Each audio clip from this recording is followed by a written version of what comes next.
So here's something to put on your bucket list. Late some winter afternoon, when the sun is shining brightly outside, come and sit in this sanctuary and watch how the setting sun sets this window on fire. It is absolutely gorgeous. And then if you've got a few extra minutes, then come up here and take a close look at each of the panels of this window. Each window has a piece of the story. The individual sections of the window have their own beauty, and when they come together, the grand effect is one of even more beauty. Today on Christ the King Sunday, our lessons give us that kind of mosaic of Jesus, the Christ. Each lesson gives a little piece of the picture, and the overall effect is quite stunning.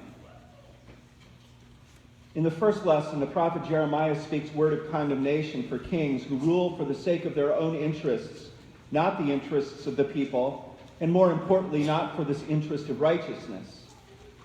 They have made treaties to benefit themselves and their families. They have taxed the people heavily. They have built palaces for summer homes. They have purchased lives of luxury. But strangely enough, Jeremiah also brings judgment to the people who refuse to hold their leaders accountable for righteousness. And then Jeremiah gives the promise to raise up a new leader who will shepherd God's people. The new one will guide and care for God's people with an eye towards righteousness, towards what is good and what is right and what is holy and what is loving. As we celebrate Christ the King, it rings in our ears that Jesus took up that mantle of the shepherd, in fact, even calling himself the good shepherd who knows his own and his own know him. We get a different picture in the second lesson. Paul uses this grand poem to cite the cosmic dimensions of Jesus, who was, and Jesus, who is. It's like the scriptures have put on the wide-angle lens here and given us the panoramic view that takes in all of time and all of eternity. Here, Jesus is the one who was with God before creation, who after his ascension even now rules all things. Jesus is the one who has come to show us what God is like. And when we see Jesus, we get a full picture of God's love and grace and mercy. Jesus is the one to whom all history is moving. In him and through him and to him, all things will find their fullness. And when we get to the gospel lesson, the picture could not be any more strikingly a contrast. Here the wide-angle lens is taken off, and we get a close-up of that dark, brutal moment with Jesus hanging on the cross. The soldiers play a little gambling game to see who will get to take his clothes home as a souvenir. The soldiers join the religious leaders to mock Jesus, assured by the reality of the situation that there is no way this one could be king. And then comes this poignant moment with one of the criminals being crucified with Jesus, who senses that maybe Jesus really is who he says he is. And when he asks Jesus to remember him, even here hanging on the cross, Jesus speaks words of grace and invitation. Today you will be with me in paradise. Strangely enough, it's the picture of this gospel lesson that is really at the heart of our faith. There is no other picture of Jesus that captures so clearly the essence of his ministry when he gave his life for others. Everything he came to do flows from the well of love and grace that springs from this cruel death. This was Jesus' mission. This was what he came for. This death on the cross is the single event that has saved us, that has brought redemption and reconciliation to the world, and has brought hope for the future.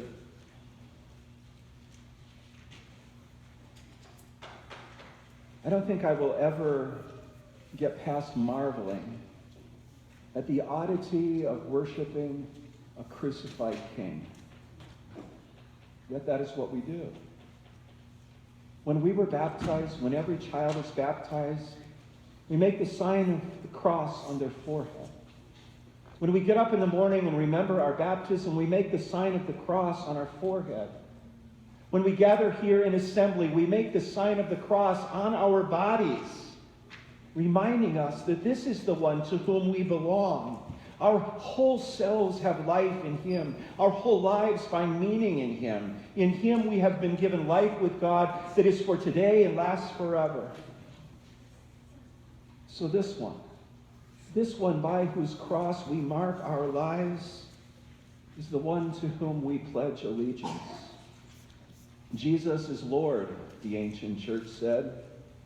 And that is a deeply radical thing for us to say, because if Jesus is Lord, then Caesar is not, no matter what name the Caesar might go by these days.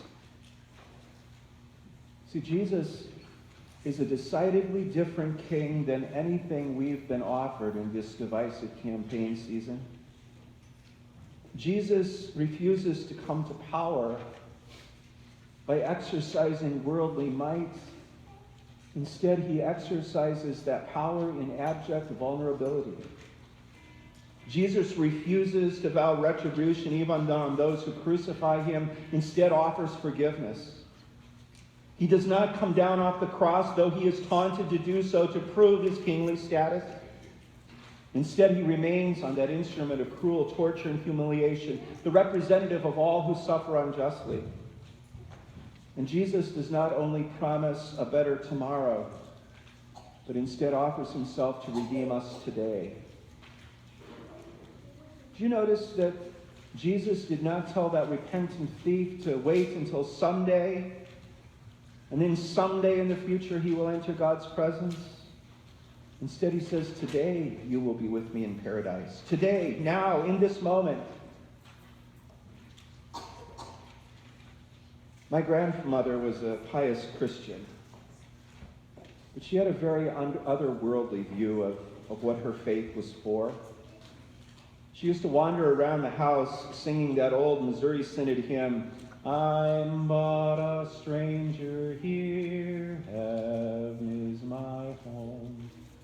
Earth is a desert drear, heaven is my home. That has sometimes been the sole piety of Christians, pining for a distant and better future and sitting out the struggles and the challenges of the world that we live in. But here in this gospel lesson, Jesus is focused on this very moment. He promises that those who see in his death and vulnerability the revelation of God's mercy and grace will be in the circle of God's love right now, immediately, in this moment. This is the freedom we are given as God's people, to live in Jesus in every moment of our lives. It is the freedom that gives us salvation now and takes up the mission of the crucified one right now. When Luke tells the story of the crucifixion, he seems to emphasize Jesus' innocence. Notice the words of the repentant criminal as he rebukes his comrade. We indeed have been condemned justly if we were getting what we deserve for our deeds, but this man has done nothing wrong. For Luke, Jesus' innocence is so important. He reports it not to heighten the sense of tragedy for us, but to remind us that Jesus stands with all the innocent of the world, all the vulnerable and forgotten, all those who suffer injustice and oppression. And when he is raised, he promises God's life and vindication to all those that the world has similarly dismissed. And I think in a fallen and broken world, this is a good part of what it means to follow Christ the King. See, ours is not a privatized faith where we sit at home in the comfort of our homes in the quiet and marvel that God loves us. Though that is so true, the King calls us to join God's insistent, consistent, persistent solidarity with the weak and the oppressed and the forgotten. That's how the Church of Jesus Christ reveals its faithfulness.